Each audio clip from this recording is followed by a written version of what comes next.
Hello friends, फिर से एक बार स्वागत है आपका आपके अपने चैनल यादव लर्निंग पॉइंट में। फ्रेंड्स, आज हम लेकर आए हैं समास से कर्मधारय द्विगु द्विंद बहुब्रीहि समास। अगर इससे पहले की वीडियो अगर आपको देखनी है तो प्लेलिस्ट में जाकर आप देख सकते हैं। तो फ्रेंड्स, आज की हम वीडियो शुरू करते हैं।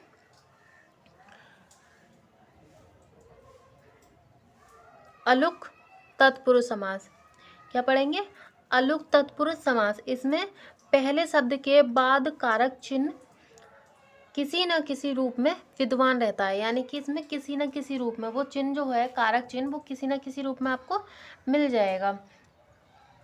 जैसे फॉर एग्जाम्पल में युधिष्ठिर, तो इसमें क्या हो गया? युद्धि, यानी कि युद्ध में। युद्धि मतलब युद्ध में स्थिर रहने वाला, युद्ध में स्थिर रहने वाला, यानी कि श्रेष्ठ पांडव। जो युधिष्ठिर थे वो कौन थे? वो एक पांडव थे जो पांडवों में श्रेष्ठ थे। ठीक है। अगला आता है आपका मनसिज। मनसिज यानी कि मन में जन्म लेने वाला, मन में जन्म लेने वाला, यानी कि कामदेव। क्या बोलेंगे इसे? कामदेव। खेचर। खेचर यानी कि खे, आकाश। किसे बोला गया है? खे, आकाश के लिए। आकाश यानी कि आकाश में विचरने वाला, आकाश यानी कि आकाश। खेचर यहाँ हो गया ये पक्षी, जो पक्षी आकाश में उड़ते हैं, उनके लिए बोला गया है। विचरने वाला यानी कि पक्षी। सरसीज। सर यानी कि सर कैसे बोलते हैं? सरोवर, सरोवर भी बोला जाता है तालाब के लिए। ठीक है। सरसीज, सर तालाब, तालाब में जन्म लेने वाला। तो तालाब में जन्म कौन लेता है? कमल। ठीक है। आगे आता है आपका ठेकेदार। ठेकेदार यानी कि ठेके का दार। आपने सुना होगा, जैसे कोई भी वर्क वगैरह होता है तो वहाँ पे क्या होता है? एक ठेकेदार होता है जो कि पूरे काम का ठेका ले लेता है, तो उसी के लिए कहा गया है ठेके का दार। धनंजय। धनंजय यानी कि धन, कुबेर को जीतने वाला। ठीक है। जिसके पास बहुत सारा धन हो उसके लिए क्या बोलेंगे? धनंजय, जिसने धन को जीत लिया हो या कुबेर को जीतने वाला। सूबेदार। सूबेदार यानी कि सूबे, सूबे कैसे कहा गया? स्थान का दार, यानी कि मालिक। सूबेदार, मालिक। आपका आता है वाचस्पति। वाच का मतलब वाणी का पति, यानी कि बोलने का, जैसे जो आवाज होती है वाणी, उसके लिए कहा गया है। वाणी का पति, जो बहुत अच्छा बोलता हो। अब आता है आपका उपपद तत्पुरुष समास। अब क्या पढ़ेंगे? उपपद तत्पुरुष समास। ऐसे समास जिनका बाद वाला शब्द भाषा में स्वतंत्र रूप से प्रयुक्त नहीं होता और प्रत्यय की तरह किसी अन्य शब्द के साथ ही आता है। ठीक है। जैसे चर, कार, ज्ञ आदि शब्द स्वतंत्र रूप से प्रयोग में नहीं आते, किंतु समास शब्दों के निर्माण में सहायक होते हैं। आगे देखते हैं। फॉर एग्जाम्पल में अम्बुद। क्या आ गया? अम्बुद। अम्बुद यानी कि जल को देने वाला। अम्बुद, जल को देने वाला। जलचर, जल में विचरण करने वाला। ठीक है। जल में विचरण करने वाला, यानी कि जो जल में रहते हैं उनके लिए कहा गया है। आगे आपका आता है दिनकर। दिनकर यानी कि दिन में करने वाला। दिनकर, दिनकर वैसे सूरज के लिए भी बोलते हैं। नवचर, नभ में विचरण करने वाला। नभ यानी कि आकाश, आकाश में घूमने वाला। निशाचर, निशाचर यानी कि निशा में विचरण करने वाला। निशा बोलते हैं रात के लिए। ठीक है। यानी कि रात में घूमने वाला या विचरण करने वाला। पंकज, पंख में जन्म लेने वाला। कुंभकाट, कुंभ को बनाने वाला। मूर्तिकार, आगे क्या आता है आपका? मूर्तिकार, मूर्ति को बनाने वाला। स्वर्णकार, स्वर्ण का काम करने वाला। और कृतज्ञ, कृत यानी कि उपकार को नष्ट करने वाला। उपकार को नष्ट करने वाला यानी कि जो उपकार को नहीं मानते हैं, उपकार, किसी ने उपकार किया तो उसको ना मानना और उसको बोलकर नष्ट कर देना, उसके लिए कहा गया है कृतज्ञ। ठीक। आगे आ जाता है फलदायी, यानी कि फल देने वाला। लाभप्रद, लाभ को प्रदान करने वाला। कष्टप्रद, कष्ट प्रदान करने वाला। अब आता है नौ। नौ यानी कि तत्पुरुष समास। ये क्या होता है? संस्कृत में निषेध आदि के अर्थ में पूर्व पद न या अन लगाकर 9 तत्पुरुष समास बनते हैं। अब हम इसमें क्या करेंगे, हम देखेंगे कि इसमें ना और ये वाला अन, इनको बनाकर नए तत्पुरुष बनेंगे। ठीक है, जैसे अनाथ, अनाथ में क्या है आपका आ गया। ठीक है, अनाथ अ, अन्यास अ, यहाँ क्या आ गया आपका अ, न्यास। ठीक है, न्याय। अनाचर न अन, अनाचर में क्या आ गया अन, ये दोनों आ गए यहाँ पे यानी कि न, तो ये हो गया आपका अन, तो आचार। ठीक है, अनादर न यानी कि अन, आदर। अजन्मा ना जन्म लेने वाला, अमर ना मरने वाला, अडिंग ना डिगने वाला। अब आगे आता है आपका असोच्य। आगे क्या आता है असोच्य। असोच्य का मतलब होता है असोचनीय, जिसे सोचा ना जा सके। ठीक है, असोच्य का मतलब क्या होता है, जिसे सोचा ना जा सके। अनभिज्ञ, अनभिज्ञ का मतलब होता है न अभिज्ञ। अकर्म, अकर्म मतलब बिना कर्म के। अनादर, आदर्श रहित, मतलब जहाँ कोई आदर सम्मान ना हो उसको क्या कहते हैं, अनादर। अधर्म, अधर्म से रहित, या जहाँ कोई धर्म ना हो। अनदेखा, ना देखा हुआ। अचल, ना चल, यानी कि अचल का मतलब होता है ना चल, ना चलने वाली स्थिर चीज, स्थिर। अछूत, ना छूत, यानी कि जिसे छुआ ना जा सके। नालायक, नहीं है लायक जो, यानी कि किसी भी चीज के लायक ना होना उसे कहते हैं नालायक। ठीक है, अब आगे आते हैं असंभव। असंभव यानी कि ना संभव, जो असंभव हो, जो असंभव हो लेकिन संभव ना हो। अभाव, ना भाव। ठीक है, अभाव का मतलब कमी भी होता है। अलौकिक यानी कि न लौकिक। अनपढ़, ना पढ़ा लिखा, यानी कि जो पढ़ा लिखा नहीं होता है। निर्विवाद, बिना विवाद के। ठीक है, बिना विवाद के। अगले आता है लुप्त पद तत्पुरुष समास। जहाँ समस्त पद में कारक चिन्हों के साथ साथ कुछ अन्य पद भी लुप्त हो जाते हैं तो वह लुप्त पद तत्पुरुष मध्य पद लोपी तत्पुरुष कहलाता है। इस समास में लुप्त पद प्राय बीच में आता है। कहाँ पर आता है, बीच में। जैसे कन्यादान, कन्या को दान किया हुआ दान, कन्या को दान किया गया दान। जल कुंभी, जल में उत्पन्न होने वाला कुंभी। गुड़ धानी, गुड़ में मिली हुई धानी। दही बड़ा, दही में डूबा बड़ा। रसगुल्ला, रस में डूबा हुआ गुल्ला। ठीक है, रस क्या होता है, रस अलग होता है, गुल्ला अलग होता है, तो वो क्या होता है, गुल्ला रस में डूबा होता है, इसलिए क्या कहा है, रसगुल्ला। पवन चक्की, पवन में चलने वाली चक्की। पवन यानी कि हवा से चलने वाली जो चक्कियाँ होती हैं, चक्की का मतलब ये नहीं गेहूँ आटे वाली, जो आपने देखी होंगी कहीं पे, एकदम सीधे खंबे की तरह और ऊपर घूमती हुई 2-3 पंखुड़ियों की तरह, उसे बोलते हैं पवन चक्की, जो पवन से चलती है यानी कि हवा से। अब आगे आता है हथकरघा। हथकरघा, हाथों से चलने वाला करघा। पनडुब्बी, पानी में डूबकर चलने वाला पोत, हम जहाज भी बोल सकते हैं। ऊंट गाड़ी, ऊंट से चलने वाली गाड़ी। व्यर्थ, जिसका अर्थ चला गया हो, यानी कि जो किसी काम की ना हो, उसे कहते हैं व्यर्थ। असु गैस, असु लाने वाली गैस। मधुमक्खी, मधु एकत्र करने वाली मक्खी, जिससे हम शहद प्राप्त करते हैं। अब आगे आता है कर्मधारय तत्पुरुष समास।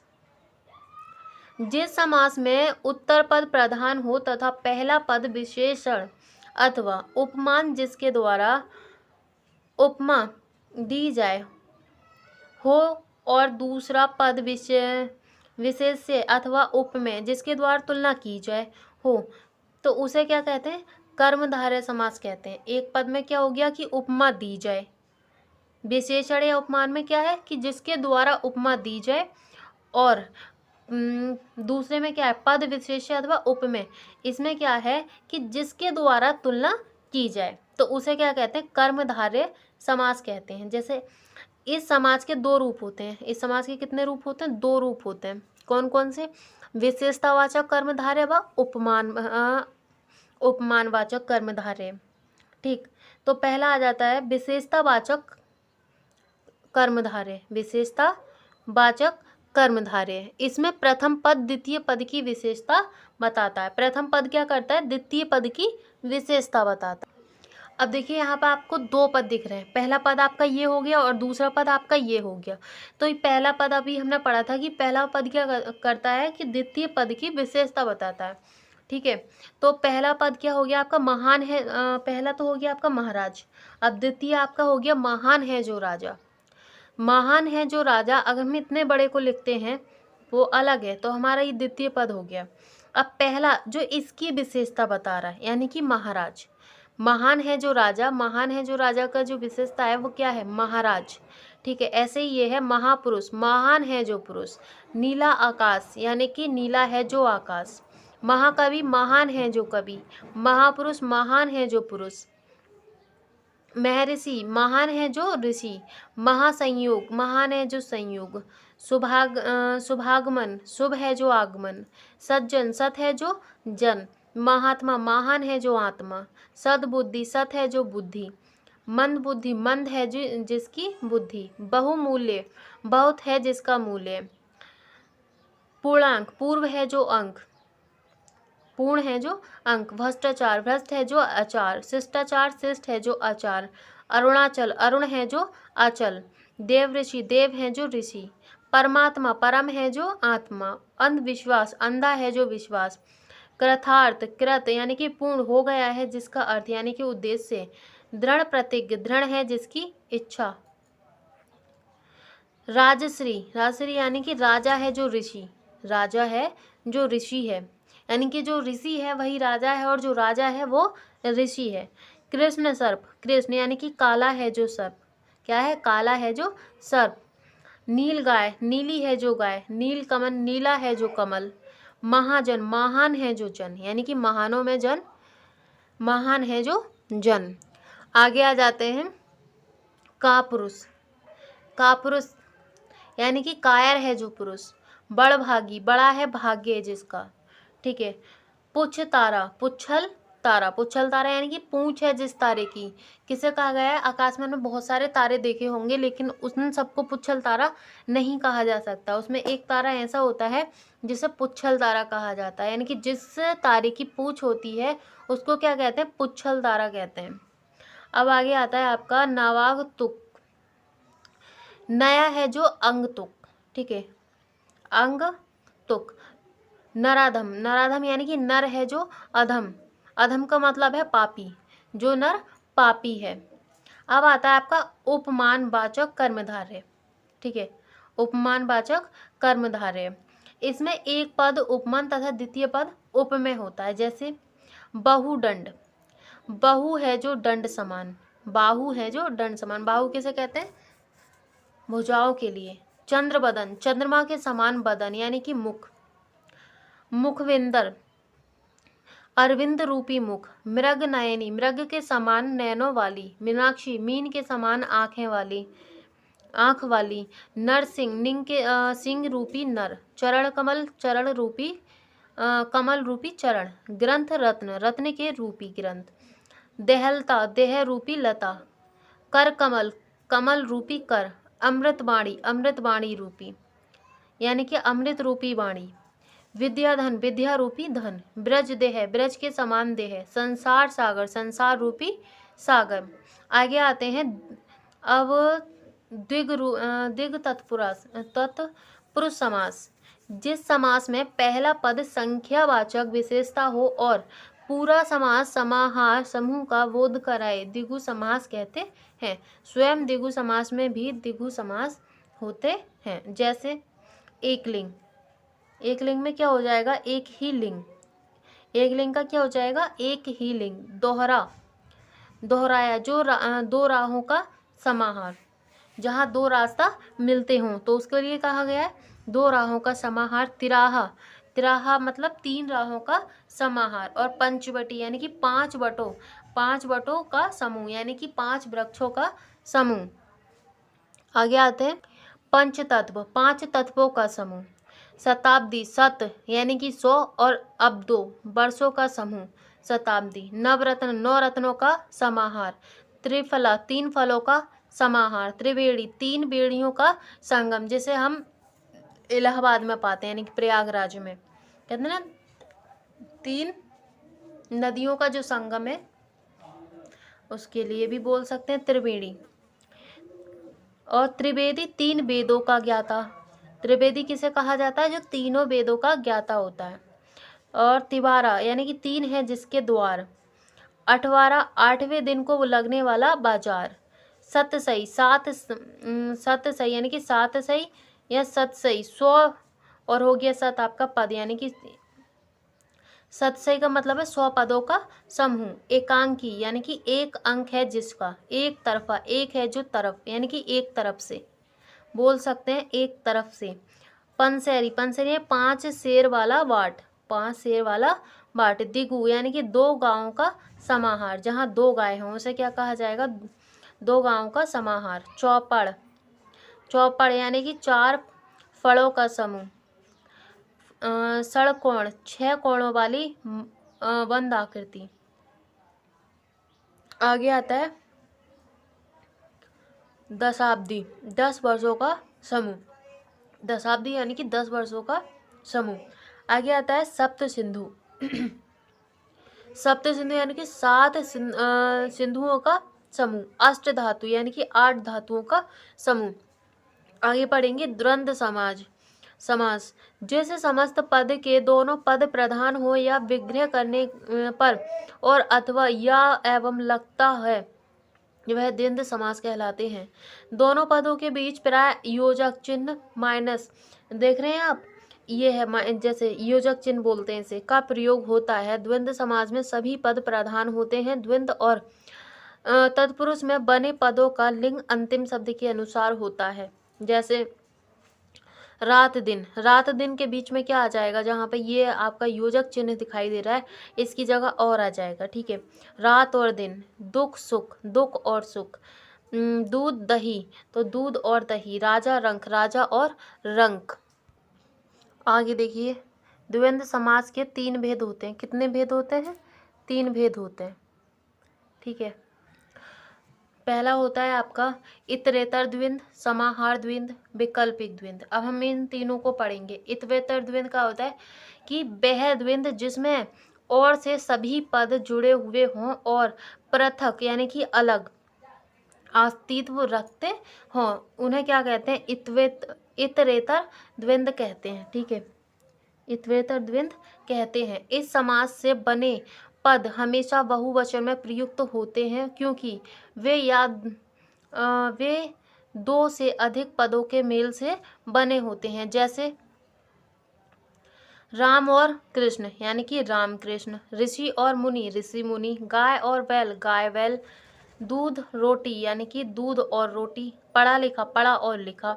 यहाँ ध्यान रखना चाहिए कि इतरेतर द्वंद्व में दोनों पद न केवल प्रधान होते हैं बल्कि अपना अलग अलग अस्तित्व भी रखते हैं। अब आता है आपका समाहार द्वंद्व। समाहार द्वंद्व में क्या है? समाहार का अर्थ है समष्टि। जब द्वंद्व समास के दोनों पद और समुच्चय बोधक से जुड़े होने पर भी पृथक पृथक अस्तित्व न रखें बल्कि समूह का बोध कराएं, तब वह समाहार द्वंद्व कहलाते हैं। समाहार द्वंद्व में दोनों पदों के अतिरिक्त अन्य पद भी छिपे रहते हैं और अर्थ का बोध अप्रत्यक्ष रूप से कराते हैं। आगे देखेंगे जैसे आहार निद्रा। आहार और निद्रा, केवल आहार और निद्रा ही नहीं बल्कि इसी तरह की और बातें भी। मतलब इसका मतलब ये है कि आहार निद्रा, आहार और निद्रा। आहार जो हम खाते पीते हैं उसके लिए कहा गया, और निद्रा यानी कि नींद के लिए। आहार निद्रा और निद्रा ही नहीं बल्कि इसी तरीके की सभी बातें, मतलब इसमें खाना पीना सभी आ गया आपका। दाल रोटी यानी कि दाल और रोटी अर्थात भोजन के सभी मुख्य पदार्थ, दाल रोटी चावल जो भी है सभी इसी में आ जाते हैं। हाथ पाँव, हाथ और पाँव अर्थात हाथ और शरीर के दूसरे अंग भी, जैसे हाथ पैर नाक कान मुंह, ये सभी इसमें आ जाते हैं। नॉन तेल, नॉन आपने नहीं सुना होगा और कुछ ने सुना भी होगा, नॉन कहते हैं नमक के लिए। नॉन तेल यानी कि नॉन नमक, तेल इत्यादि। घर द्वार आदि। चलता फिरता। चाय पत्ती चाय पानी इत्यादि। और पेड़ पौधे आदि। इसी तरह नॉन तेल कुर्ता टोपी सांप बिच्छू खाना पीना इत्यादि कभी कभी विपरीत अर्थ वाले या सदा विरोध करने वाले पदों को भी योग हो जाता है। जैसे चढ़ा उतरी, लेन देन, आगा पीछे, चूहा बिल्ली इत्यादि। जब दो विशेषण पदों का संज्ञा के अर्थ में समास हो तो समाहार द्वंद्व होता है, जैसे लंगड़ा लूला, भूखा प्यासा, अंधा बहरा इत्यादि। उदाहरण, लंगड़े फूल यह काम नहीं कर सकते, लंगड़े लूले यह काम नहीं कर सकते, भूखे प्यासे को निराश नहीं करना चाहिए।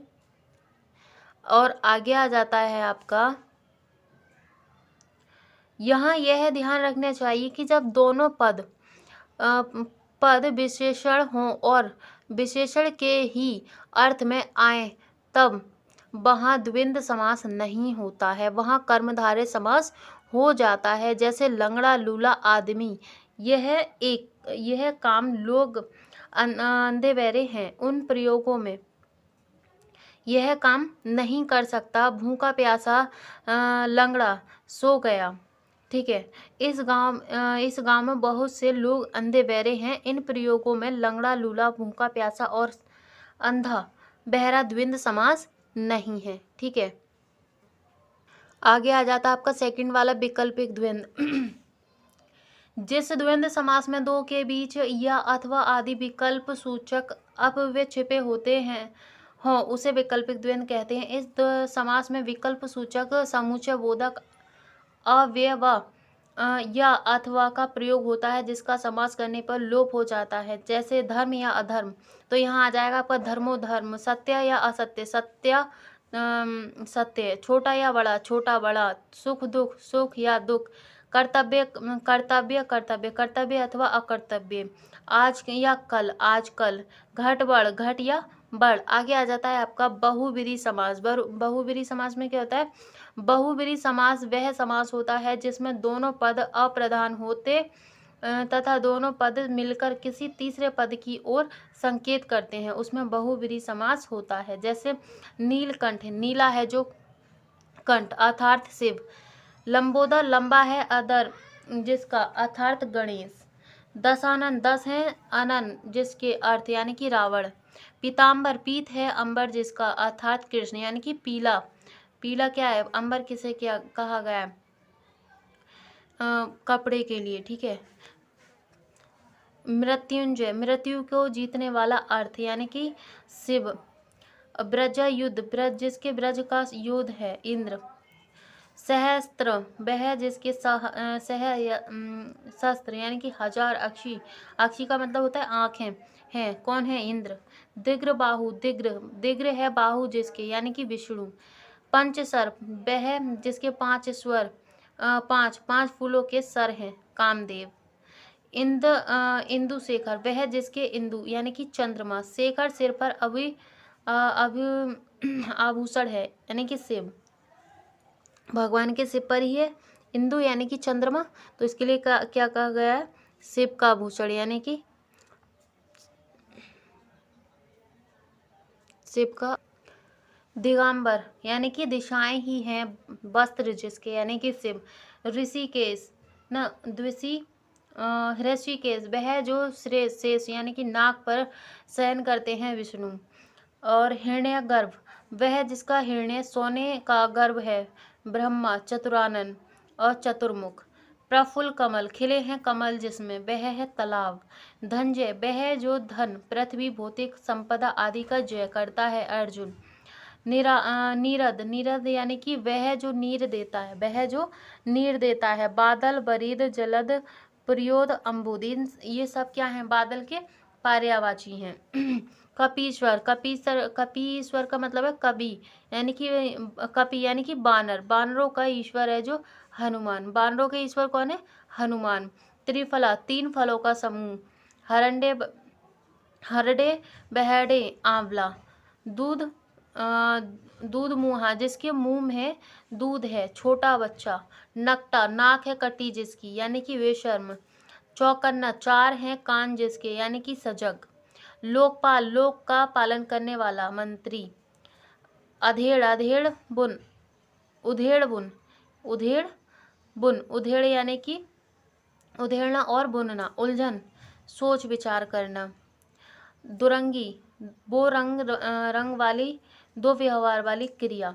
डंडी मार, डंडी से मारने वाला, तराजू से कम तोलने वाला व्यापारी। सूत्रपुत्र, सूत्रपुत्र, सूत यानी कि सारथी का पुत्र है जो, कर्ण। अष्टछाप, अष्ट लोगों की छाप, मध्यकाल में सूरदास आदि 8 कृष्ण भक्ति कवि का समूह है। पंचामृत, 5 प्रकार का अमृत, दूध, दही, शक्कर, गोमल एवं गोमूत्र का रासायनिक विष। मनोज, मन से जन्म लेने वाला, तो उसे क्या कहते हैं, कामदेव। भूदान, भू का दान, विनोबा भावे द्वारा चलाया गया एक विशेष आंदोलन। भू किसके लिए भी कहते हैं, भूमि के लिए। किसे कहते हैं, भूमि के लिए भी कहते हैं। तो फ्रेंड्स, ये तो थी हमारी आज की वीडियो। अगर आपको अच्छी लगी हो तो लाइक करें, शेयर करें एंड कमेंट करके बताएं कि आपको वीडियो कैसी लगी। एंड चैनल को भी सब्सक्राइब कर दीजिएगा नहीं किया है तो, और साथ ही साथ बेल आइकन को प्रेस कर देना, जिससे कि आने वाली वीडियो की नोटिफिकेशन आपको मिल जाएगी। तो चलिए फ्रेंड्स, फिर से एक बार मिलेंगे एक नई वीडियो के साथ। तब तक के लिए thank you so much and bye bye.